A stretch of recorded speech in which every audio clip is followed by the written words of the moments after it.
డెమోక్రసీలో ఎందుకు చాలా ముఖ్యమైన పాత్ర వహిస్తాయని నేర్చుకున్నాం. అసలు పొలిటికల్ పార్టీస్ లేకుంటే నిజానికి ప్రజాస్వామ్యము ఉండదు, అసలు పని చేయదు. మీరు ఇప్పుడున్న అన్ని ప్రజాస్వామ్య దేశాలను చూసుకోండి, Australia, America, New Zealand, UK, India, China అంటే అక్కడ కూడా పార్టీ సిస్టమ్ ఉంది. అది ఒకటి ఏంటంటే అది కమ్యూనిస్ట్ పార్టీ సిస్టమ్. అది కానీ మొనార్కీ పడిపోయిన తర్వాత, ప్రజాస్వామ్యం వచ్చిన తర్వాత ప్రజలు తమకు తాము ఏ విధంగా పరిపాలించుకునే పెద్ద ప్రశ్న ఉద్భవించినప్పుడు అవి తర్వాత ముఖ్యంగా పెద్ద జనాభా గల దేశాల్లో ప్రజల యొక్క భాగస్వామ్యం ఎలా ఉండాలి, ప్రజలు తమకు తాము ఏ విధంగా పాలించుకోవాలనే పెద్ద ప్రశ్న వస్తుంది. సో అటువంటి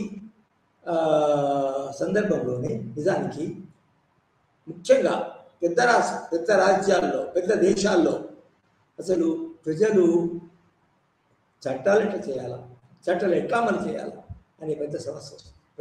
ప్రజలు తమ యొక్క భాగస్వామిని ఎట్లా నెరవేర్చాలా అనేది ప్రశ్న. సో ఈ విధంగానే ఈ కారణాల వల్లనే representative form of government, democracy in is nothing but representative form of government. దాని మీద జాన్ స్టూవర్ట్ మిల్ తర్వాత ఇతరులు బాగా రాశారు. So representative form of government is also say democracy. కానీ డెమోక్రసీలో ఎవరైతే చట్టసభలో కూర్చోవడము, తర్వాత మా ప్రాంతం వాళ్ళని, తర్వాత మా ఓటర్లని రిప్రజెంట్ చేస్తున్నామని కాదు, వాళ్ళు కూడా రిప్రజెంటేటివ్స్ ఏ విధంగా వాళ్ళ కాన్స్టిట్యుయెన్సీ, వాళ్ళ ప్రదేశము, వాళ్ళ ప్రాంతంని యొక్క ప్రజలను ప్రజలకు నిజంగా ప్రాతినిధ్యం వహించాలి. ఆ ప్రజల యొక్క ఆకాంక్షలు ఏంటి, ఆ ప్రజల యొక్క సమస్యలు ఏంటి, ఆ సమస్యలను బట్టి వాళ్ళు తమ యొక్క మన చట్టసభలలో, తర్వాత ఇతర మన సందర్భాలలో వాళ్ళ యొక్క పాత్రను నిర్వర్తించవలసి ఉంటుంది. So representative form of government democracy is nothing but representative form of government. అయితే ముఖ్యంగా అది ఈ పెద్ద దేశాల్లో చాలా మన అవసరం అనేది ఏర్పడింది. అది ఒక నిజానికి ఇప్పుడు కొన్ని దశాబ్దాల కాలం అయిన తర్వాత అది నిజానికి డెమోక్రసీ పార్టీ ద్వారానే నడుస్తుంది. అన్నిటికన్నా ముఖ్యమైనది మనం చిన్నంగా, స్పష్టంగా, మన క్లుప్తంగా ఏమనుకున్నామంటే party system is nothing but it is the vehicle of democracy. It is the vehicle of democracy. Without this vehicle, there is no party system. Without the vehicle, there is no democracy. Without the vehicle of the party system, there is no democracy. So, ఈ విధంగా నేర్చుకున్న తర్వాత అయితే పార్టీలు చాలా స్థిరమైనవి. తర్వాత పార్టీలు ఎలా ఉండాలా, ఎలా ఎదుర్కోవాలా, ఎలా వాళ్ళ యొక్క మన సంస్థ ఏ విధంగా పనిచేయాలా, ఇవన్నిటికీ నిజానికి ఎలక్షన్ కమిషన్ అనేది ఒక రాజ్యాంగబద్ధమైన మన సంస్థ ఉంది. రాజ్యాంగబద్ధమైన సంస్థ ఏం చేస్తుంది అంటే యాక్చువల్గా ఒక పార్టీలు ఏర్పడిన తర్వాత వాటిని రిజిస్టర్ చేస్తుంది. ఆ పార్టీకి ఉన్న నాయకులు ఎవరెవరిలో, వాళ్ళ యొక్క ఉద్దేశాలు ఏంటి, వాళ్ళ యొక్క అసలు వాళ్ళ యొక్క ఐడెంటిటీ ఏంటి, తర్వాత వాళ్ళు ఎంతవరకు నమ్మదగిన వాళ్ళు నిజానికి ప్రజల యొక్క ప్రజల యొక్క అవసరాలకి, డిమాండ్స్కి, ప్రయోజనాలకి వీళ్ళు పాటుపడుతున్నారా లేదా అని చూసేందుకు నిజానికి ఒక ప్రొసీజర్ ఉంటుంది. ఆ ప్రొసీజర్ ప్రకారము ఒక పార్టీ యొక్క సభ్యులందరూ కలిసి తమ ఒక అప్లికేషన్ ఫామ్లో ఈ ఎలక్షన్ కమిషన్లో రిజిస్ట్రేషన్ చేసుకుంటారు.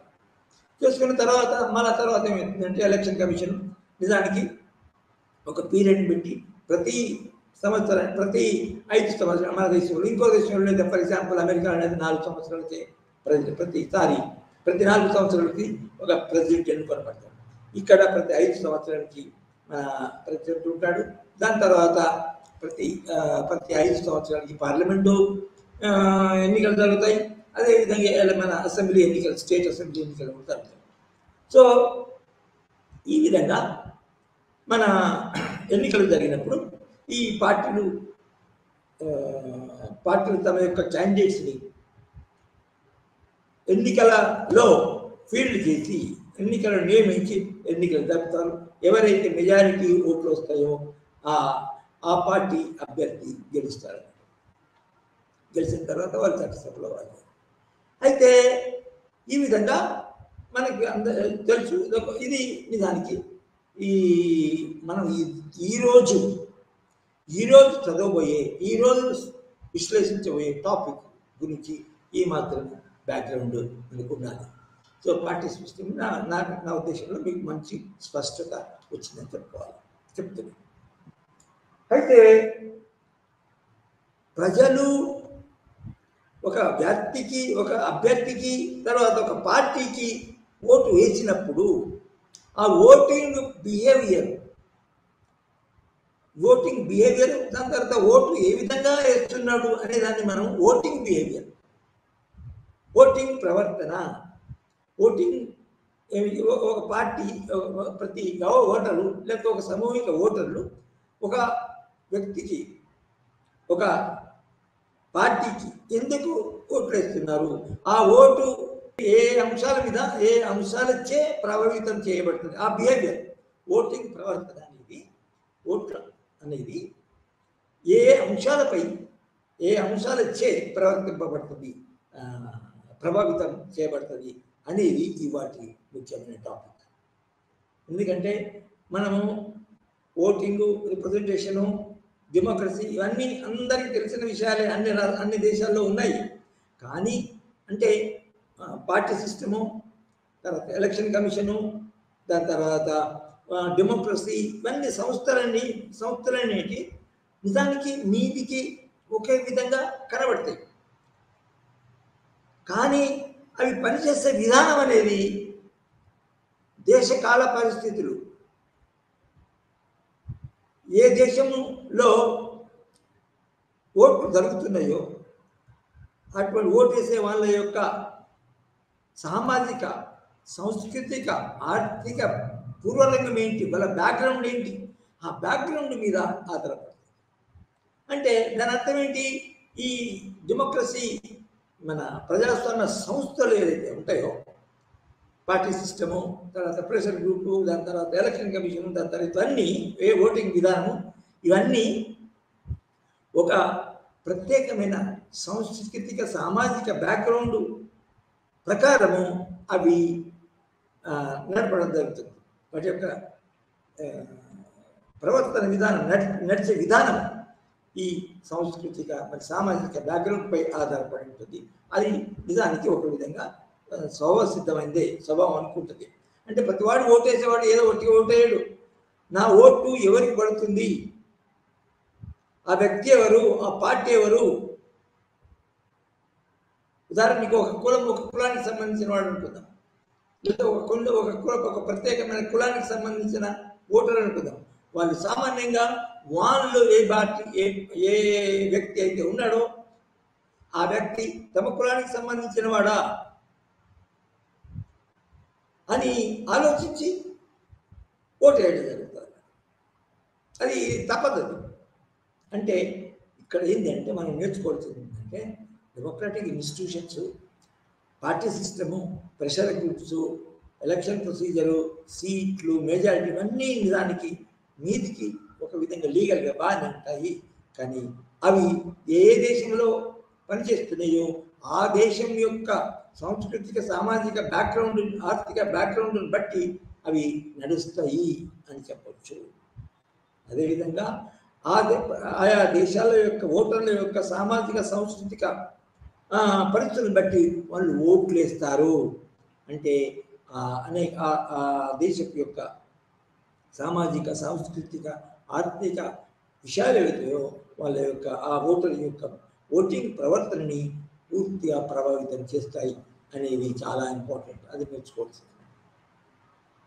అయితే ఇది మనము నిర్ధారించుకున్న తర్వాత సాంస్కృతిక, సామాజిక పరిస్థితులు ఓటింగ్ బిహేవియర్ని ప్రభావితం చేస్తున్నాయి అని నిర్ధారించుకున్న తర్వాత మనము ఒక్కొక్క దేశంలో ఒక్కొక్క సామాజిక సంస్థలు ఎట్లా ఉన్నాయి, సాంస్కృతిక సంస్థలు ఎట్లా ఉన్నాయి, ఆర్థిక నిర్మాణం ఎట్లా ఉంది, ఈ ఈ విషయాలు మనం స్టడీ చేయించుకుంటుంది. ఎందుకంటే ఆ విషయాలే ఓటర్ల యొక్క ప్రవర్తనను నిర్ధారిస్తుందని ఇప్పుడే మనము తెలుసుకున్నాం. అయితే మన దేశంలో ముఖ్యంగా ఇప్పుడు ఉదాహరణకి మనం యూకే, యుఎస్ఏ, మన ఇండియాలో ఉన్న సామాజిక సంస్కృతిక పరిస్థితులు బ్యాక్గ్రౌండ్ యూకేలో ఉండదు, యూకేలో ఉన్న పరిస్థితులు అమెరికాలో ఉండవు. అంటే దాని అర్థం ఏంటి? ఓటింగ్ బిహేవియర్ అనేది ఇండియాలో వేరే విధంగా ఉంటుంది. ఇండియాలో ఉన్న ముఖ్యంగా సాంఘిక, సామాజిక, సాంస్కృతిక, ఆర్థిక పరిస్థితులను బట్టి, సంస్థలను బట్టి ఇక్కడ ఓటింగ్ బిహేవియర్ ఉంటుంది. సో అయితే దాని అర్థం ఏంటి? అమెరికాలో కాకుండా ఇండియాలో వేరే సాంస్కృతిక, సామాజిక పరిస్థితులు, సంస్థలు ఉంటే ఇండియా కంటే భిన్నంగా ఉంటే అక్కడి యొక్క ఓటింగ్ బిహేవియర్, ఇక్కడి యొక్క ఓటింగ్ బిహేవియర్ తప్పకుండా విభేదిస్తాయి, తప్పకుండా డిఫర్ అవుతాయి, తప్పకుండా వేరుగా ఉంటాయి.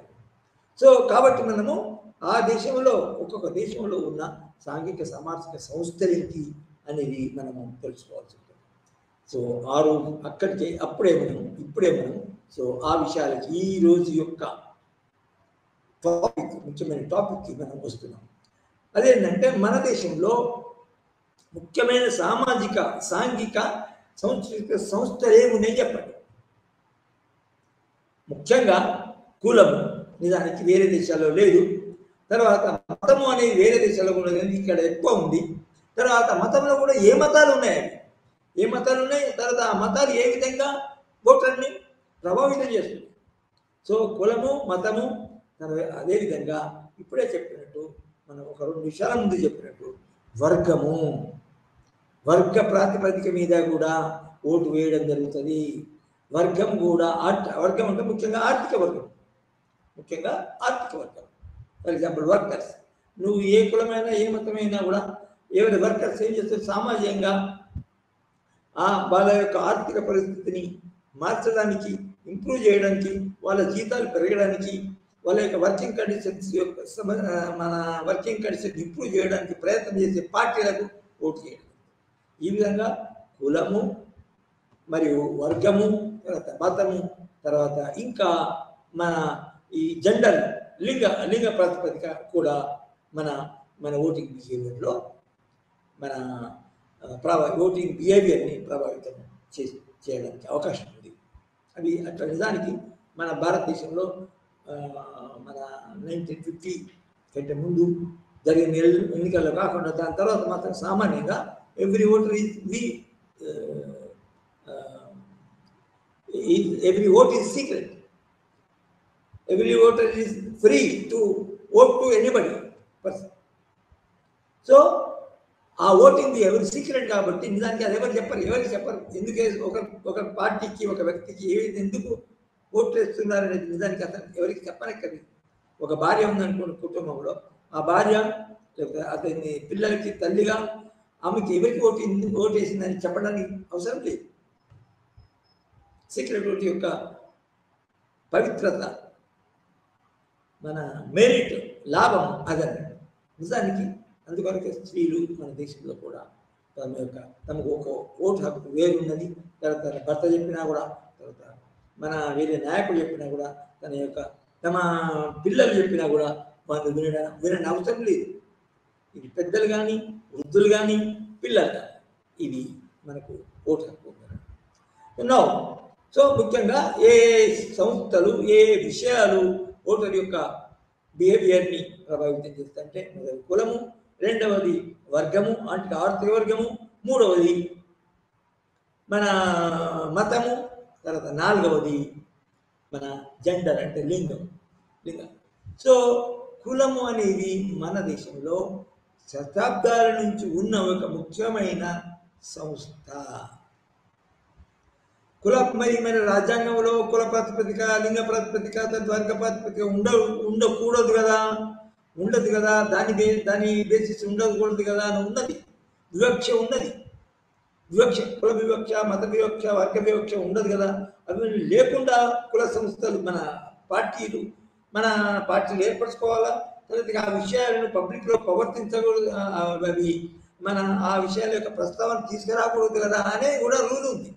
కానీ నిజానికి వాళ్ళ రాజ్యాంగాల్లో ఒక్కొక్క పార్టీ తన యొక్క ఎజెండా ఉంటుంది, తన యొక్క మేనిఫెస్టో ఉంటుంది, తన యొక్క ప్రోగ్రామ్ ఉంటుంది. ఆ ప్రోగ్రాంలో నిజానికి ఈ కుల ప్రాతిపదిక, మత ప్రాతిపదిక, తర్వాత ఇంకా జెండర్ ప్రాతిపదిక తీయరు. కానీ యాక్చువల్ ఓటింగ్ బిహేవియర్ ఎట్లా ఉంటుంది అది సీక్రెట్, వాళ్ళకి సీక్రెటే. తర్వాత పార్టీ కూడా నిజానికి ఒకరు వాళ్ళకి పోయి చెప్పి డబ్బులు ఇచ్చినా, తర్వాత బతిలాడినా, తర్వాత ఇంకేం చేసినా కూడా వాళ్ళు దేనికి ఎక్కడ ఎవరికి ఓటు ఇస్తున్నారు అనేది ఆ సీక్రెట్ అనేది పార్టీలో కూడా తెలియదు. తెలిసిన తర్వాత ఏదో సర్వే చేసిన తర్వాత అనుకుంటారు, కానీ నిజానికి అవి తెలియదు. సో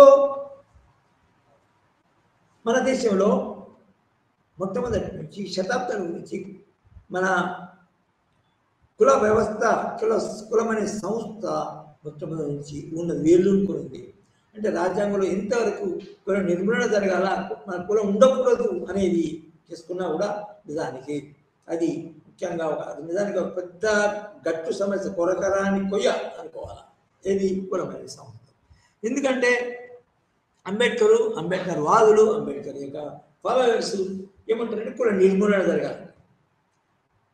మళ్ళీ ఇంకోవైపు కుల ప్రాతిపదికైన రిజర్వేషన్ కావాలా, తర్వాత ఇతర ప్రభుత్వము యొక్క సహాయము కుల ప్రాతిపదిక జరగాలి.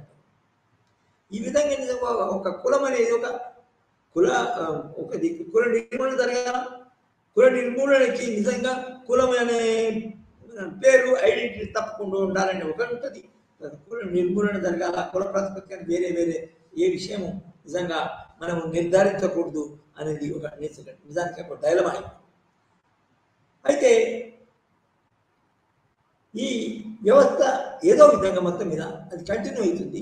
నిజానికి రోజు కుల సంస్థ యొక్క ప్రాతిపదిక ప్రభావము ఎక్కువైపోతుంది. ఎందుకంటే పార్టీలు ఏమనుకుంటున్నాయంటే ఒక కులాన్ని హైలైట్ చేసి మేము ఆ కులంలో ఉన్న సమస్యలను పరిష్కరిస్తాము, తర్వాత వాళ్ళకి అనేక బెనిఫిట్స్ ఇస్తాము.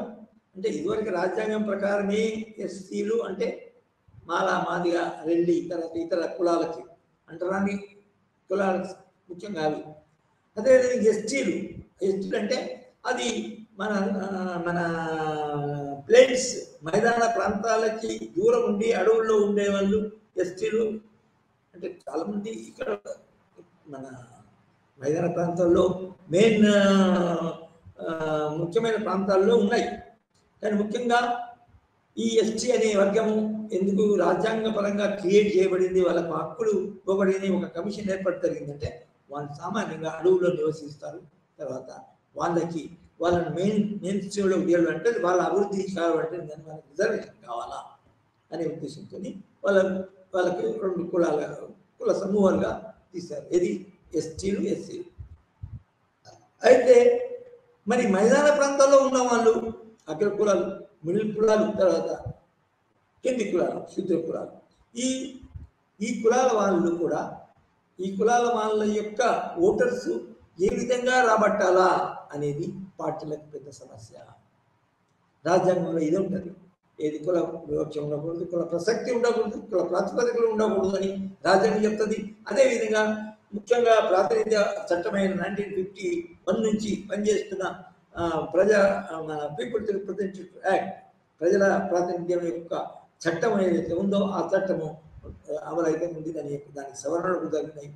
జరిగినప్పుడు నిజానికి కుల ప్రాతిపదిక ఉండొద్దు అనడం ఒక దిక్కు, తర్వాత కుల ప్రాతిపదిక ప్రకారమే ఓటర్లు ఓట్లు వేయడం, దాని తర్వాత పొలిటికల్ పార్టీస్ ఆ కులాన్ని సంబోధించడం జరుగుతుంది. ఎందుకంటే మన కులము సంస్థ అనేది కంటిన్యూ కావడం వల్ల అనేక కారణాలతో అనేక ప్రయోజనాల కోసం ఒక కులం యొక్క సభ్యులు, కులం యొక్క కులస్తులు నిజానికి వాళ్ళ యొక్క ప్రయోజనాలు పోవాలంటే ఒక పార్టీయే కాదు, ఒక ప్రభుత్వమే కాదు, వాళ్ళకు ఒక సంఘం ఉండాలా అని ఏం చేస్తున్నారంటే కుల సంఘాలు బాగా ఏర్పడ్డాయి. ఈ కుల సంఘాలకి ప్రాతినిధ్యం ఉందా అంటే నిజానికి వాళ్ళు రిజిస్ట్రేషన్ చేసుకుంటారు అంతే, కానీ అవి పొలిటికల్ పార్టీస్ వాటిని నిజానికి మన గుర్తింపు ఇవ్వవు. కానీ వాళ్ళ ఒక కుల సమూహం ఒక కులస్తుల యొక్క ఓటు పడాలంటే వాళ్ళకి కొన్ని ఇండైరెక్ట్గా బెనిఫిట్స్ ఇవ్వాలా. అది తప్పు, అది క్షమించడానికి తప్పు. అది ఒకవేళ కులం పేరు మీద కనుక బెనిఫిట్స్ ఇస్తే పార్టీని మేము నిరాకరిస్తాము, తర్వాత పార్టీ యొక్క మన యొక్క ఉనికి రిజిస్ట్రేషన్ వెనక తీసుకుంటాం, లైసెన్స్ క్యాన్సిల్ చేస్తామని నిజానికి అక్కడ లేదు. కాబట్టి కులాన్ని ఇప్పుడు వరకు కూడా ఇంకా మనం సంబోధిస్తూనే కుల సంఘాల యొక్క నాయకులను పిలిచి వాళ్ళకి ప్రాతినిధ్యం ఇచ్చి వాళ్ళకి సీట్లు ఇవ్వడం వల్ల అంటే వాళ్ళ సీట్లు ఎందుకంటే గెలిచే వాళ్ళకి సీట్లు ఇవ్వాలి కదా. సో ఒక పెద్ద కులం ఉందనుకోండి, వాళ్ళకి పెద్ద కులం మన సంఖ్యలో పెద్ద కులం ఉందనుకోండి, సంఖ్యలో పెద్ద కులం ఉంటే పర్టికులర్గా మన దేశంలో ఎక్కడ పట్టకనే ఎప్పుడు పడితే తప్పకుండా బీసీలకి ప్రాతినిధ్యాలని కొట్లాడుతున్నారు. సో కుల ప్రాతిపదిక మీదనే కొట్లాడుతున్నారు. అదేవిధంగా ఒక పార్టీ కనుక ఆ విధంగా కుల ప్రాతిపదికగా సీట్లు ఇవ్వకపోతే నిజానికి ఈ బీసీలందరూ నాయకులు తర్వాత ముఖ్యులు కులంలో ముఖ్యులందరూ ఇంకొక పార్టీ పోతారు, ఇంకొక పార్టీ దగ్గరికి పోయి వాళ్ళని అడుగుతారు, మీరు మా కులాలకి ఎక్కువ సంఖ్యలో సీట్లు కేటాయిస్తేనే మేము ఓట్లు వేస్తామని. సో ఈ విధంగా కుల ప్రాతిపదిక మీద ఓటర్లు పార్టీలను ఒత్తిడి తీసుకోవడానికి అవకాశం ఉంది. ఆ ఒత్తిడికి లొంగి మరి వాళ్ళ ఓట్లు రాబట్టాలంటే వాళ్ళకి సీట్లు వాళ్ళ పార్టీకి మెజారిటీ రావాలంటే ఏ విధంగా కులతత్వం ఉన్న ఈ కుల ప్రాతినిధ్యం ఇచ్చే వ్యక్తులనే నిజం వాళ్ళకి సీట్లు ఇవ్వవలసి వస్తుంది. ఆ విధంగా కులం అనేది నిజానికి ఒక విధంగా కంటిన్యూ అవుతుంది. సో ఆ విధంగా కులం అనేది ప్రభావితం అంటే తర్వాత ఎన్నికలైన తర్వాత ఒక కులస్తు సామాన్యంగా తమ కులం యొక్క ప్రయోజనం ఏంటి అనేది రిజర్వేషన్ కానీ లేకపోతే వాళ్ళు ఒక మధ్యరక కులము లేకపోతే శూద్ర కులం ఉందనుకోండి, ఎస్సీలలో సామాన్యంగా ఆ కులస్తులు ఒక కులం యొక్క సమూహం ఉందనుకోండి, ఆ సమూహము ఎస్సీలు కానీ ఎస్టీలు కానీ చేర్చబడలేదు. అప్పుడు కొత్త డిమాండ్ వస్తుంది అన్నట్టు, ఇగో ఈ కులాన్ని ఎస్సీలో చేర్చడము లేకపోతే ఎస్టీలలో చేర్చమని ఒక డిమాండ్ అన్నట్టు. సో అప్పుడు మళ్ళీ కుల రాజకీయాలు మొదలవుతాయి.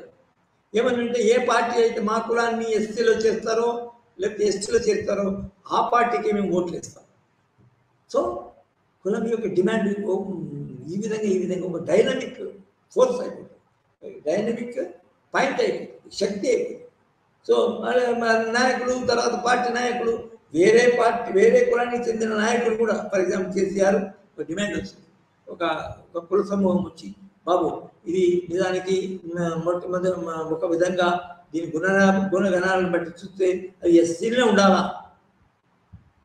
ఫర్ ఎగ్జాంపుల్ కాపు కులం ఉంది, కాపు కులం ఏం చేస్తే బీసీల కులం ఉండాలా అనేది బీసీలనే నిర్ణయించబడాలని చాలా నుంచి మన ప్రెషర్ చేస్తుంది ఏది ఆంధ్రాలో. అదేవిధంగా కొన్ని కులాలు మేము ఎస్టీలో చేర్చాలని డిమాండ్ చేస్తాం. ఆ ఎస్సీల కల్చర్ డిమాండ్ చేసినప్పుడు ఎస్సీలు ఏమి ఉంటారు, నిజంగా ఒరిజినల్ ఎస్సీలు ఉంటారంటే మా కులాల్లో పెద్ద సంఖ్యలో బీసీ కులాలు కనుక వచ్చి మన ఎస్టీలుగా మన రిజిస్టర్ చేయించుకుంటే మాకొచ్చే ప్రయోజనాలు పోతాయి, మాకొచ్చే సీట్లు పోతాయి, మాకొచ్చే రిజర్వేషన్స్ పోతాయి అని వాళ్ళ యొక్క మన ప్రతిఘటన ప్రొటెస్ట్ జరుగుతుంది. వీటన్నిటికీ పార్టీలు మన గురి కావాల్సి వస్తుంది. ఈ ప్రతిఘటనలకి తర్వాత ప్రొటెస్ట్లకి పొలిటికల్ పార్టీస్ గురి కావాల్సి వస్తుంది. సో అంతేకాకుండా కొన్ని పార్టీలు ఫర్ ఎగ్జాంపుల్ ముఖ్యంగా చూస్తే అంటే ఇది మొదటి 15-20 సంవత్సరాల వరకు అంటే 1967 వరకు నిజానికి కుల రాజకీయాల యొక్క ప్రభావము చాలా తక్కువ ఉండేది. ఎందుకంటే అప్పటి వరకు 15 సంవత్సరాలు 20 సంవత్సరాల వరకు మన స్వాతంత్ర పోరాటంలో ఉన్న విషయాలు స్వాతంత్ర పోరాటాన్ని ప్రభావితం చేసే అంశాలు నిజానికి కుల ప్రాతిపదిక కాకుండా, మత ప్రాతిపదిక కాకుండా స్వాతంత్రం రావాలా అనే ముఖ్యమైన ప్రయోజనం గురించి నిజానికి రాజకీయాలు నడిచినాయని చెప్పాలి. అన్ని పార్టీలు కానీ నిజానికి ముస్లింలను హిందువులు ఖిలాఫత్ అనే మన ఇదే ఉద్యమం వచ్చింది. ఖిలాఫత్ ఉద్యమంలో సమానంగా అది మన బయటి యొక్క ప్రభుత్వాలు ఏదైతే ఉన్నాయో, సామ్రాజ్యవాదం ఏదైతే ఉన్నదో ఆ సామ్రాజ్యానికి వ్యతిరేకంగా ఇక్కడ మన దేశంలో ఉన్న హిందువులు ముస్లింలు అసలు ఖిలాఫత్ ఉద్యమంలో పాల్గొని సామ్రాజ్యవాదానికి వ్యతిరేకంగా పోరాడము, మన సామ్రాజ్యవాదాన్ని ప్రతిఘటించడము జరిగింది. ఎందుకంటే సామ్రాజ్యవాదము అంటే బ్రిటిష్ మన వెస్టర్నర్స్ దానికి ముస్లింలకు వ్యతిరేకమే, హిందువులకు వ్యతిరేకమే. సో ఆ బేసిస్ నిజానికి మత సామరస్యం కూడా ఉంది. ఇది స్వాతంత్ర మూమెంట్లో అది సిద్ధించింది. తర్వాత సెక్యులర్ ఇష్యూస్ లైక్ రైతుల యొక్క మన నేతన్నల యొక్క ప్రయోజనాలు, రైతుల యొక్క ప్రయోజనాలు, వర్కర్స్ యొక్క ప్రయోజనాలు, వీళ్ళందరినీ ఐక్యం చేసి మన సామ్రాజ్యవాద వ్రతానికి బ్రిటిష్ వాళ్ళకి వ్యతిరేకంగా దానికి ఉద్యమాలు జరిగినాయి. కానీ ఇప్పుడు వచ్చిన తర్వాత మాత్రము ఒక్కొక్క మన రాజ్యాంగంలో ఈ కుల వ్యతిరేక మత వ్యతిరేక విషయాలు, అంశాలు, ఆర్టికల్స్, ప్రొవిజన్స్ చాలా ఉన్నా కూడా దానికి వాస్తవంగా మన సొసైటీ కుల వ్యవస్థ ఉంది, తర్వాత మత వ్యవస్థ ఉంది. తర్వాత మత వ్యవస్థను కూడా కాపాడే మన ఒక మతానికి సంబంధించిన మన అల్పసంఖ్యాక మతానికి సంబంధించిన వాళ్ళ యొక్క మన ప్రయోజనాలను పరిరక్షించడానికి కూడా వాళ్ళు పార్టీలు వాళ్ళ ఎజెండాలో మేనిఫెస్టోలో చేర్చడం జరుగుతుంది. సో నేను చెప్పినట్టు ఇప్పుడే అన్నట్టు, సో లేట్ 1967 అంటే 67 వరకు దానికి మతం యొక్క కులం యొక్క ప్రాతినిధ్యం ఎక్కువ ఉండేది, తక్కువ ఉండేది దానికి. అయితే అప్పటి నుంచి దాని తర్వాత మాత్రము వాళ్ళ యొక్క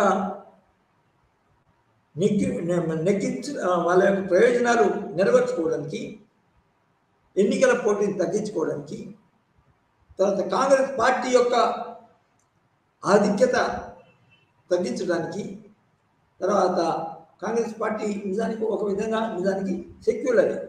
అయితే ఆ పార్టీ కింద ఒక్కొక్క కుల సమూహం ఏదైతుందో ఒక అధిక సంఖ్యాక కులం ఉందనుకోండి మన దేశంలో, మన దేశంలో చూసుకోండి, ఆంధ్రలో కానీ తెలంగాణలో కానీ ఉమ్మడి ఆంధ్రప్రదేశ్ కానీ ఇప్పుడు కానీ నిజానికి బీసీల యొక్క మన సంఖ్య ఎక్కువ ఉంది. సో వాళ్ళ ప్రశ్న ఏంటంటే ఎస్సీలు ఎస్టీలకి రిజర్వేషన్ ఇచ్చారు కానీ బీసీలకి ఎందుకు ఇవ్వలేదు అని పెద్ద ప్రశ్న వేస్తారు. తర్వాత బీసీలు ఎక్కువ సంఖ్యలో ఉన్నారు కాబట్టి బీసీలకి వాళ్ళ యొక్క మన జనాభా నిష్పత్తికి మన సమానంగా నిజానికి వాళ్ళు నిష్పత్తి ప్రకారము పార్లమెంట్లో కానీ అసెంబ్లీలో కానీ సీట్లు కేటాయించాలని ఇప్పుడు మీకు తెలుసు. ఇప్పటివరకు ఎస్సీలకి ఎస్టీలకి రిజర్వేషన్ ఉంది అసెంబ్లీలో, పార్లమెంట్లో కానీ.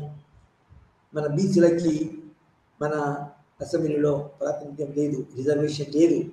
ప్రాతినిధ్యం అనొద్దు, రిజర్వేషన్ మన ప్రత్యేక సీట్లు కేటాయింపు లేదు. సో బీసీల యొక్క కొట్లాట అది వచ్చేంత వరకు మాత్రము ప్రతి పార్టీ మా జనాభా ప్రకారము, బీసీల జనాభా ప్రకారము వాళ్ళకి ఓట్లు, మీరు ఏ పేపర్ చూసినా అదే చూడండి. ఒకవేళ సమానమైన ఇప్పుడు జరుగుతున్న రాజకీయాలు, ఈ రోజు జరుగుతున్న రాజకీయాల్లో ఫర్ ఎగ్జాంపుల్ టీఆర్ఎస్కి బీఆర్ఎస్కి మన బీఆర్ఎస్ బదనం చేస్తున్నారండి. ముఖ్యంగా ఎవరంటే ముదిరాజులు ఎంత సంఖ్యలో ఉన్నారో దాని ప్రకారము సీట్లు ఇవ్వలేదు కాబట్టి మేము బీఆర్ఎస్ మన గెలిపించము, ఓటు వేయము అని చెప్తున్నాం.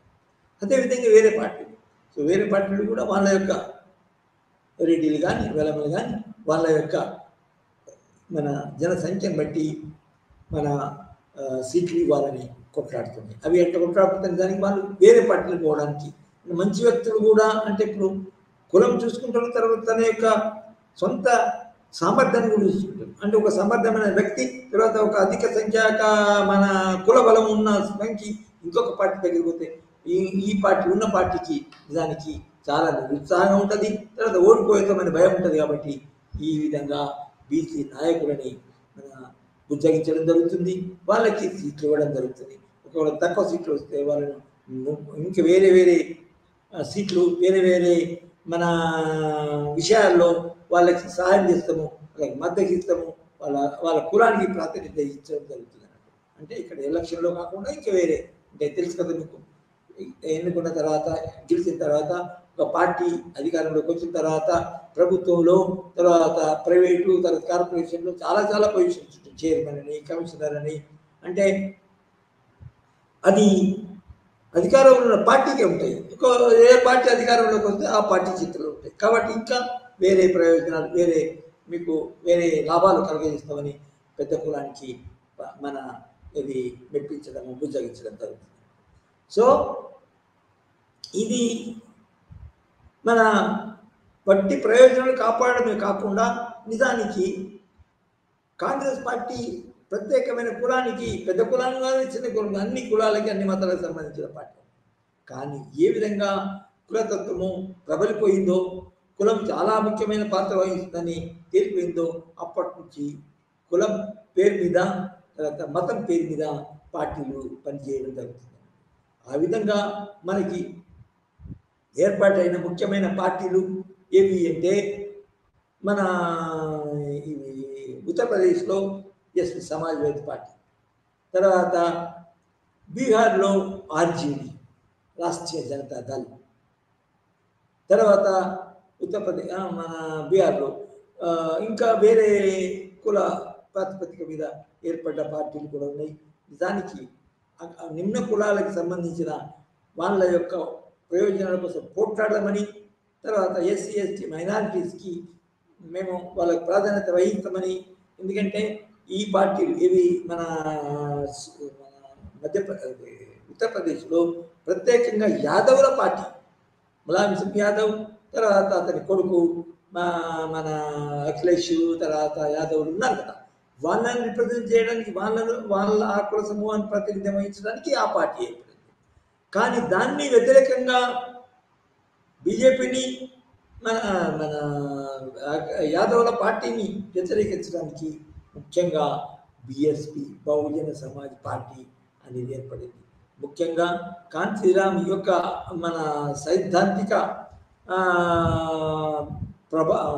ప్రభావంతో ఆ పార్టీ ఏర్పడిందని చెప్పవచ్చు. ఇది బహుజన సమాజ్ పార్టీ. అందులో ముఖ్యంగా ఏ సెక్షన్స్కి ప్రాతినిధ్యం ఉంటుంది, ఏ సెక్షన్స్ యొక్క ప్రయోజనాన్ని కాపాడబడుతుంటుంది అంటే అవి దళితులు, ఎస్సీలు, ఎస్టీలు, దాని తర్వాత మైనారిటీసు, అంటే మతపరమైన మైనారిటీస్, తర్వాత ఇంకా ఇతర కులాలకి బహుజన సమాజ్ పార్టీ ఏర్పడింది. ఈ విధంగా కులతత్వంతో కుల ప్రాతిపదిక మీద నిజానికి బిఎస్పి, ఎస్పి, తర్వాత ఆర్జేడీ నిజానికి చెప్పచ్చు. ఆర్జేడీను తర్వాత సమాజ్వాదీ పార్టీ యాదవుల యొక్క, తర్వాత ఇతర మన వ్యవసాయిక, తర్వాత మిడిల్ క్లాస్ వాళ్ళు, ఇటు ఉత్తరప్రదేశ్లోని నిమ్న కులాలకి, చిన్న కులాల వాళ్ళకి, అట్టడుగున కులాలకి, ముఖ్యంగా ఎస్సీ ఎస్టీలకి రిప్రజెంటేషన్ ఇచ్చేది బహుజన సమాజ్ పార్టీ ఇది ఏర్పాటు జరిగింది. అంటే కుల ప్రాతిపదిక ఉన్నది. ఇటు మళ్ళీ ఇప్పుడే నేను ప్రస్తావించినట్టు కుల నిర్మూలన జరగాలి. ఇవి అన్ని పార్టీలు కూడా నిజంగా కుల నిర్మూలన కూడా కట్టుబడ్డాయి. సో ఇది ఒక నిజానికి మన దేశంలో, మన దేశ రాజకీయాల్లో ఇది ఒక నిజానికి మన కొరకరానికి problem which is going on. అయితే చాలామంది విద్వాంసులు తర్వాత కుల గణన జరగాలి, తర్వాత కుల ప్రాతిపదిక మీదనే మన తక్కువ కులాల వాళ్ళకి ప్రాతినిధ్యం జరగాలి, ఎక్కువ కులం వాళ్ళకి దానికి ప్రాతినిధ్యం ఉండకూడదు, చాలా వాళ్ళను వాళ్ళు నిజంగా వెనుకబడే విధంగా వాళ్ళ మీద ఒత్తిడి తీసుకురావాలి, వాళ్ళు ముందుకు పోకూడదు, అంటే అగ్ర కులాలు ముందుకు పోకూడదు అనే యొక్క ముఖ్యమైన డిమాండ్. సో అంటే నిజానికి మన చారిత్రాత్మకంగా చూస్తే అగ్రకులాల యొక్క డామినేషన్ బ్రిటిష్ వాళ్ళ యొక్క కాలంలో అగ్రకులాల యొక్క డామినేషన్ పెరిగింది. ఎందుకంటే వాళ్ళు భూస్వాములు, తర్వాత మన ఇండస్ట్రియలిస్టు, తర్వాత ఇతరులు వాళ్ళు అగ్రకులాల వాళ్ళకి చెందిన వాళ్ళే. కాబట్టి వాళ్ళ తర్వాత చదువుకోవడము, ఉద్యమంలో పాల్గొనడము, తర్వాత మన ఈ ఎంపీస్గా, తర్వాత ఎమ్మెల్యేస్గా ఎన్నుకొన గల శక్తి ఉన్న వాళ్ళు జమీందారు కులాలు, భూస్వాముల కులాలు, దాని తర్వాత మన ఇతర మన అప్పర్ మిడిల్ క్లాసెస్ కులాలకు సంబంధించిన వాళ్ళే. సో వాళ్ళ యొక్క డామినేషన్ నిజానికి చాలా మట్టికి ఈ మన బిఎస్పి, ఎస్పి, తర్వాత ఆర్జేడీ దానికి వాళ్ళని తగ్గించినవి అని చెప్పచ్చు. అయితే ఒకటి మనం గమనించాల్సింది అంటే ఈ పెద్ద కులాలు, అగ్ర కులాలు ఏవైతే ఉన్నాయో అగ్ర కులాలకి మన ముఖ్యంగా బీజేపీ కులము భారతీయ జనసంఘ అంటే చాలా పాపులర్ పార్టీ ఉంది. 1950లో పుట్టింది, కానీ 86 ఆ ప్రాంతంలో మన బీజేపీ అనేది పుట్టిందన్నట్టు. అది నిజానికి మన భారతీయ జనసంఘ ప్లేస్లో అది క్లోజ్ చేయబడింది. భారతీయ జనతా పార్టీ ఒక నిజాం వాస్తవానికి అది అగ్రకులాల తర్వాత హిందూ మతానికి ప్రాతినిధ్యం వహించే పార్టీగా నిజంగా నిలిచింది. తర్వాత ఆ విధంగా ఉన్నది, ఎందుకంటే హిందువులందరూ దానికి ఓటేస్తారు. తర్వాత హిందూ రాష్ట్రం ఏర్పాటు చేయాలనేది దాని యొక్క అల్టిమేట్ లక్ష్యము. ముఖ్యంగా అది ఆర్ఎస్ఎస్, రాష్ట్రీయ స్వయం సంఘ్, బజరంగ దళ్, తర్వాత ఇంకా 2-3 ఇతర హిందూ మన మతాన్ని రక్షించే వ్యక్తులు, ఓటర్లు, వాళ్ళ యొక్క ప్రయోజనాలు బీజేపీ కాపాడుతుంది. బీజేపీ ముఖ్య లక్ష్యం ఇది కలిగి ఉన్నదని ఈ హిందువులు దాన్ని అగ్రకులాల వాళ్ళు ఈ బీజేపీకి ఓటు వేయడానికి. అయితే ఇక్కడ వచ్చినది సమస్య ఏంటంటే మతం అనేది కులం తర్వాత మతం అనేది కూడా రాజకీయాల్లో ముఖ్య పాత్ర వహిస్తూ వచ్చింది. ఎందుకంటే భారతీయ జనతా పార్టీ మతపరమైన పార్టీ, తర్వాత హిందూ రాష్ట్రాన్ని ఏర్పరుస్తాము. ఒకటి అందులోనే కొందరు ముఖ్యంగా ఫండమెంటలిస్ట్ హిందూ రాష్ట్రాన్ని ఏర్పాటు చేయాలా అని. అయితే అందులో అట్లా కాదండి, మేము వీఆర్ ఫర్ ఆల్, తర్వాత మా అప్పర్ కాస్ట్, తర్వాత మనం హిందూ మతానికే కట్టుబడి ఉండదు, మరి లౌకిక అని చెప్తుంది. కానీ నిజంగా వాస్తవంగా ఏముంది అంటే దేశంలో అన్ని ప్రాంతాల్లోనూ మా మతము రక్షించబడాలా, మా మతానికి నిజంగా ఒక ప్రాతినిధ్యం ఉండాలా అని అందరు హిందూ మతస్థులు, అప్పర్ కాస్ట్ కానీ మిడిల్ కాస్ట్ కానీ దానికి హిందూ అంటే వాళ్ళు కుల వ్యవస్థలో కింది కులంలో మధ్య కులం ఉండొచ్చు, కానీ వాళ్ళ మతాన్ని రక్షించుకోవాలనేది ఒక ఆకాంక్ష ఉన్నది. ఎందుకంటే ఉదాహరణకి వాస్తవాలు మాట్లాడుతుంటే ఇప్పుడు ముస్లింలకి అండగా మన బిఎస్పీ కానీ ఎస్పీ కానీ ఉంటుంది, ఆర్జేడీ కానీ ఉంటుంది. కానీ మరి దాని అర్థం ఆర్జేడీగా ఉన్నప్పుడు హిందూ మతంలోకి ఎవరు రిప్రజెంటేషన్ ఇవ్వాలా? హిందూ మతం అనేది నాశనం అయిపోవాలా, తర్వాత హిందూ మతం లేకుండా పోవాలా అనే ప్రశ్న కూడా వస్తుంది. కాబట్టి హిందూ మతానికి హిందువులు అనేది చాలా కాలం నుంచి ఓట్లు వేస్తున్నారు కాబట్టి బీజేపీ అధికారంలోకి. అయితే భారతీయ జనతా పార్టీ అడ్వాంటేజ్ ఏంటంటే మనం విశ్లేషిస్తే వాళ్ళు హిందూ మతానికి ప్రాతినిధ్యం అంటే వేరే మతస్థులకి జైనులు కానీ ఎస్సీలు కానీ మన ముస్లిమ్స్ కానీ వాళ్ళకి ప్రాతినిధ్యం ఇస్తూనే వాళ్ళకి ఎక్స్క్లూడ్ చేయడం కాదు. ఫర్ ఎగ్జాంపుల్ హిందువులలో మన భారతీయ జనతా పార్టీలో ముస్లిమ్స్ ఉన్నారు, వాళ్ళకి ఆ ముస్లింలకు ప్రాతినిధ్యం ఇవ్వడం వలన వాళ్ళ యొక్క మన మత ఆధిక్యత, తర్వాత రాజకీయ మన వ్యవసాయ రంగంలో, తర్వాత సేవా రంగంలో వర్కర్స్ యొక్క సంఖ్య అనేది రోజు రోజుకు పెరుగుతుంది. సో ఆర్థికంగా మన ప్రయోజనాలు కాపాడే పార్టీ ఏదైతే ఉందో ఆ పార్టీకి సమర్థించడానికి ప్రయత్నం చేస్తాయి ఈ శ్రామిక వర్గాలు. తర్వాత మన ఏ కుల ప్రాతిపదిక లేకున్నా, కుల ప్రాతిపదిక కాకుండా, మత ప్రాతిపదిక కాకుండా నిజానికి ఈ ఆర్థిక విషయాలలో నిజానికి ఎవరైతే పార్టీలు వాళ్ళ యొక్క మన మన ప్రయోజనాలు వాళ్ళ యొక్క ప్రయోజనాలు కాపాడతారో వాళ్ళకి ఓటేస్తాయి. అదేవిధంగా దానికి రెస్పాన్స్గా పార్టీలు కూడా ఈ వర్కర్స్ యొక్క ప్రయోజనాలు కాపాడడానికి ప్రయత్నిస్తాయి. దానికి ఈరోజు ప్రతి పార్టీకి శ్రామిక వర్గం యొక్క ఫ్రంట్ అనేది ఉంటుంది.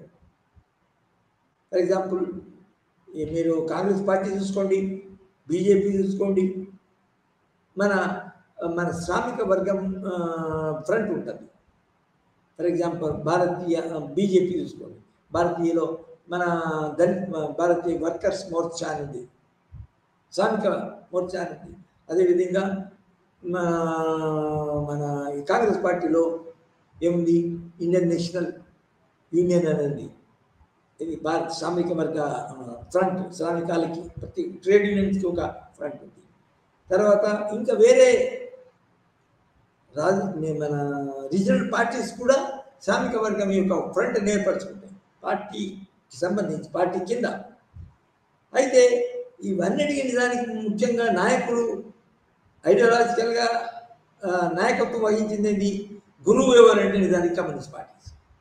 ఏవైతే కమ్యూనిస్ట్ పార్టీలు 1925లో ఏదైతే కమ్యూనిస్ట్ పార్టీ 1925లో ఏర్పడింది, స్థాపించబడిన తర్వాత స్థాపించినప్పుడు నిజానికి అది మన రష్యాలో కమ్యూనిస్ట్ పార్టీ తమ యొక్క అధ్యయనంలో, తమ యొక్క ఆధ్వర్యంలో సోవియట్ యూనియన్లో మన అక్టోబర్ విప్లవంతో అది కమ్యూనిస్ట్ విప్లవాన్ని సాధించిన తర్వాత నిజానికి శ్రామిక వర్గం యొక్క ప్రాముఖ్యత మొత్తం ప్రపంచం అంతా పెరిగిందని చెప్పాలి. అయితే దాని యొక్క ప్రభావంతోనే దానితోనే ఇన్స్పైర్ అయ్యి దానితోనే ప్రోత్సహించబడి మన దేశంలో కూడా శ్రామిక వర్గ నాయకత్వం ఉండాలనే పార్టీలే కమ్యూనిస్ట్ పార్టీలు ఏర్పడ్డాయి. కాబట్టి దాన్ని యొక్క ప్రభావంతోనే నిజానికి వేరే పార్టీలు, వేరే జాతీయ పార్టీలు మన దేశంలో కాంగ్రెస్ పార్టీ కానీ, తర్వాత బీజేపీ కానీ, అన్ని పార్టీల్లో శ్రామిక వర్గానికి ఒక వింగ్ ఉంటుంది, ఒక ఫ్రంట్ ఉంటుంది. అది మీరు ఐఎన్టీయూసీ ఇది మన కాంగ్రెస్ పార్టీలో, తర్వాత ఇంకా వేరే పార్టీలలో ఒక మన శ్రామిక వర్గానికి సంబంధించిన ఒక ఫ్రంట్ ఆర్గనైజేషన్ ఉంటుంది. ఇది యూత్ ఆర్గనైజేషన్ ఉంటుంది, మన శ్రామికులకు ప్రాతినిధ్యం ఇచ్చే వర్కర్స్ ఆర్గనైజేషన్ ఉంటుంది. ఇది మన ఇది మన ఈ విధంగా మన భారతీయ ఓటర్ల యొక్క ప్రవర్తనను ప్రభావితం చేసే ఏవైతే ఉన్నాయో ఈ మన భారతదేశంలో ఉన్న కులము, మతము, వర్గము ఈ వాళ్ళ యొక్క ఓటింగ్ బిహేవియర్ని ప్రభావితం చేస్తున్నాయని చెప్పాలి. అయితే ఇంకొక ముఖ్యమైన విషయం ఏదైతే ఉందో అది లింగ ప్రాతిపదిక. అంటే మన యొక్క స్త్రీల యొక్క ప్రయోజనాలు ఏ విధంగా ఓటర్స్ యొక్క ఓటింగ్ ప్రవర్తనని ప్రభావితమని చేస్తుందా లేదా అని కనుక మనం ఆలోచిస్తే, ప్రశ్నించుకుంటే నిజానికి వాటి యొక్క ప్రవర్తన కూడా, వాటి యొక్క ప్రాతినిధ్యం కూడా ఉంది. నెంబర్ 1 ఏంటంటే స్త్రీలు జనాభాలో సగభాగం. కాబట్టి ఆ సగభాగం యొక్క స్త్రీల యొక్క మన సమర్థత మనం పొందాలంటే, సపోర్ట్ పొందాలంటే స్త్రీల యొక్క సమస్యలేంటివి అనేది కూడా దాన్ని చూడాల్సి ఉంది ప్రతి పార్టీ. లేకపోతే ఏంటంటే వాళ్ళు ప్రత్యేకంగా ఏ పార్టీలు, ఏ వ్యక్తులు ఎంత వాళ్ళ యొక్క ప్రయోజనాన్ని కాపాడడానికి ప్రయత్నం చేస్తున్నారో ఆ పార్టీలకి వాళ్ళు ఓటు వేయడం జరుగుతుంది. కాబట్టి స్త్రీల యొక్క సమస్యలను ప్రతి పార్టీ పరిగణనకు తీసుకొని తమ యొక్క ఎజెండాను, తన యొక్క మన మేనిఫెస్టోను తయారు చేసుకుంటాయి. అంటే సామాన్యంగా స్త్రీల యొక్క మన ఆర్థిక సమస్యల్ని అంటే నిజానికి ఏదైతే రిజర్వేషన్ కలిగి ఉన్నాయో ప్రత్యేకంగా అసెంబ్లీలో తర్వాత మన పార్లమెంట్లో రిజర్వేషన్ పొలిటికల్ రిజర్వేషన్ కలిగి ఉన్నాయో అందులో కూడా నిజానికి స్త్రీలను ఇంక్లూడ్ చేయడం జరుగుతుంది. కానీ స్త్రీలకు రిజర్వేషన్ లేదు. దాన్ని చాలామంది చాలా రోజు కొట్లాడుతున్నారు. మొన్ననే మనకు తెలుసు, మన ఒక వారం 2 వారాల క్రితము నిజానికి ఉమెన్స్ రిజర్వేషన్ కూడా పార్లమెంట్లో బిల్లు పాస్ చేయడం జరిగింది. అది అమల్లోకి వస్తుంది, అది వేరు. అయితే కానీ స్త్రీలు తమ సంఖ్యాబలము ఉపయోగించి మన పార్టీల మీద ప్రెషరు, అది ఒత్తిడి తీసుకెళ్ళడం జరుగుతుంది. అది సో లింగ ప్రాతిపదిక అనేది తప్పకుండా ప్రతి పార్టీని గమనించుకోవాలా. ఆ లింగ మన సగం వరకు స్త్రీలే ఉన్నారు కాబట్టి అది పాజిటివ్ వివక్ష అనొచ్చు. దాన్ని ఒక సంవర్ధక వివక్ష అంటే వాళ్ళకి ప్రాతినిధ్యము ఇవ్వాలి, తప్పకుండా ఇవ్వకపోతే ఓట్లు పడవు. దాని తర్వాత స్త్రీలు నిజానికి ఒక ప్రోగ్రెసివ్ స్టెప్ కూడా అది. అంటే లింగ వివక్ష అనేది ఒక సంవర్ధక వివక్ష లెక్క పాటించాలి. పాటించకపోతే వాళ్ళు డెవలప్ కారు, ఏది స్త్రీలు డెవలప్ కారు. రిజర్వేషన్ అంటేనే అది కదా. రిజర్వేషన్ అంటేనే ఏంటంటే ఒక సంవర్ధకమైన, ఒక న్యాయబద్ధమైన, ఒకమైన సమర్థించదగిన మన వివక్ష. ఈ మన ఇంగ్లీష్లో దాన్ని ఏమంటారంటే పాజిటివ్ ప్రొటెస్ట్, పాజిటివ్ రిజర్వేషన్. ఇది వివక్ష అని చెప్పచ్చు. అంటే అది ఒక వ్యక్తుల సమూహాన్ని ప్రత్యేకంగా సమర్థించినప్పుడు వాటి యొక్క సంక్షేమం, వాటి యొక్క బ్యాక్గ్రౌండ్, పూర్తిగా బ్యాక్గ్రౌండ్ వస్తే వాళ్ళు ప్రత్యేకంగా వివక్ష చూపి నిజానికి నిర్ణయాలు తీసుకోవడము, చట్టాలు చేయడము, తర్వాత విధానాలు రూపొందించుకోవడం జరుగుతుంది. సో ఈ వివక్ష మన రాజ్యాంగంలోనే మన ఫండమెంటల్ రైట్స్ కూడా మన చేర్చబడడం జరిగింది. ఫర్ ఎగ్జాంపుల్ ఫండమెంటల్ రైట్స్ ఉన్నాయనుకోండి, ప్రతి ఫండమెంటల్ రైట్స్కి ఒక మన ఎగ్జంప్షన్ ఉంది. ఫర్ ఎగ్జాంపుల్ ఏ కారణం వల్ల ఒక సమూహము అది వెనుకబడి ఉంటే ఆ వెనుకబడ్డ వర్గానికి దానికి ప్రత్యేకంగా రిజర్వేషన్స్ ఇవ్వడం కానీ, ప్రత్యేకంగా ప్రయోజనాలు ఏర్పరిచి ప్రయోజనాలు కాపాడడం కానీ జరగవచ్చు అని ఒక మాడిఫికేషన్ ఉందండి ప్రతి ఫండమెంటల్ రైట్స్కి. సో ఆ విధంగా అది కొన్నో మన జరిగింది. సో ఆ విధంగా స్త్రీల యొక్క ప్రయోజనాలు బట్టి, స్త్రీల ప్రాతిపదిక, మన స్త్రీల యొక్క ఒత్తిడిని బట్టి, సంఖ్యాబలాన్ని బట్టి నిజానికి ఓటింగ్ బిహేవియర్ ఉంటుంది. స్త్రీల యొక్క ప్రయోజనాలు ఎవరు కాపాడుతారో ఆ పార్టీలకి నిజానికి ఓటు వేయడం జరుగుతుంది.